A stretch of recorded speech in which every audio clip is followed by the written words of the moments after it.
G'day, this is Ghost Wolf, and I suck at Minecraft. Today's gonna be another fairly short video, because about a month ago, I somehow forgot how to lay down comfortably. And I haven't had a decent night's sleep since. But I have my trusty map in hand. And on the console you can't access the debug screen, so carrying a map is pretty much the only way to find out where you are if you're lost. Assuming that you can use coordinates and you're not a complete numpty like me, who doesn't understand numbers at all.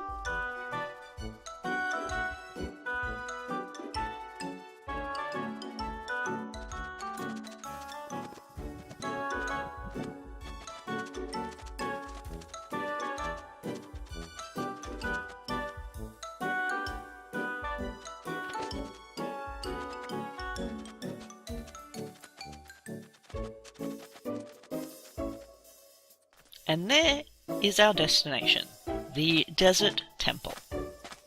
And this is probably going to be the most boring temple run ever recorded. Before I switched to peaceful, a good portion of clearing a desert temple was getting rid of the mobs, because the temples are havens for hostile creatures, and that was before there were desert zombies that don't burn up in the sun. So the desert temple has 5 entrances, and the stepped pyramid shape is really easy to climb. So your traditional zombies and skeletons looking to escape the gaze of the evil Daystar can very easily path into the temple, which is already dark enough inside to spawn mobs. And when you are inside, visibility is pretty poor, and so it's actually fairly easy for mobs to sneak up on you, and you have to be quite alert, especially once you've placed torches inside, which act as a beacon for hostile mobs.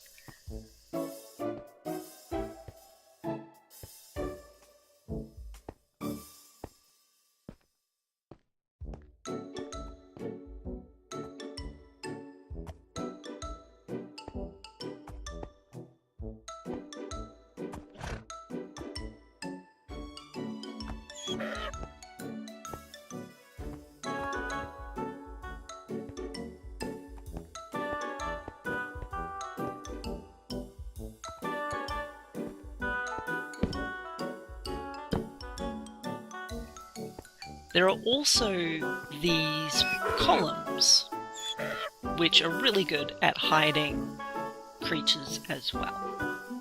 At a glance, the desert temple looks pretty boring, especially when there's no evil creatures hiding in it.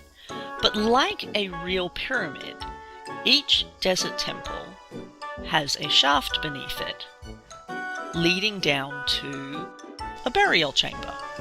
And you'll see what I mean when we get down to the bottom.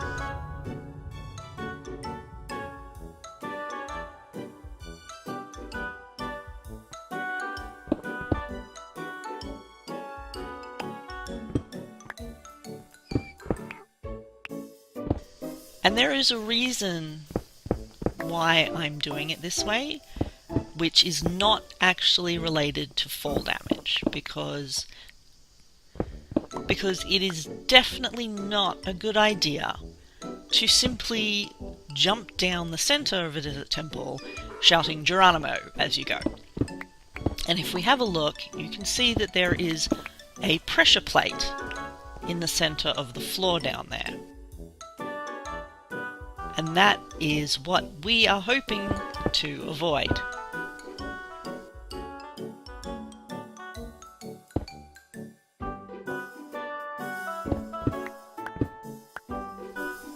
So we'll just remove this pressure plate, which deactivates it, and let's have a little look below.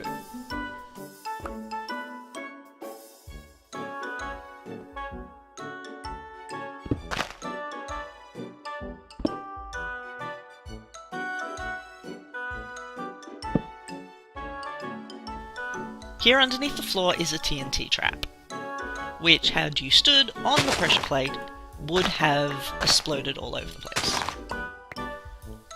So, without creepers, TNT is kind of hard to come by. Not that I really use it anyway, but I'm going to collect up the TNT because there's no sense in just leaving it there.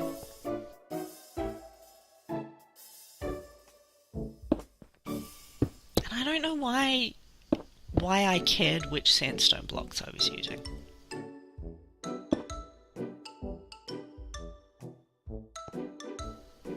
But let's take a look inside the chests. So this one is Spider Eye, which I can't use because I can't get brewing stands. String is pretty handy when there's no spiders around. Oh, a gapple. I'm not sure if I can eat the unenchanted version of a golden apple. Oh, okay, sand. Never seen that before. Gold. Ooh, some gunpowder, which you normally get from creepers. But you'll notice that each of these chests contains bones or rotting flesh. So basically each of those chests is a coffin, a sarcophagus, and I'm not just looting them, I'm taking the whole coffin with me when I leave, because I can reuse it, because it's a chest. And that's actually all that there is to it.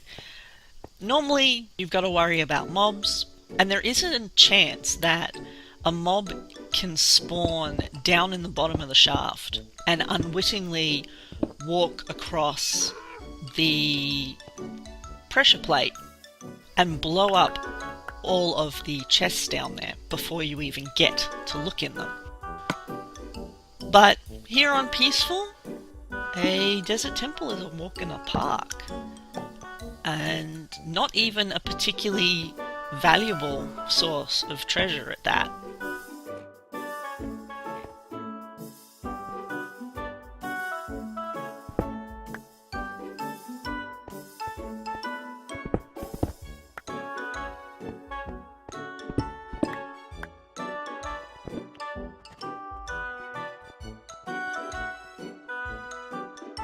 But I hope you found this interesting. This has been Ghost Wolf. If you enjoyed this video, hit the like button.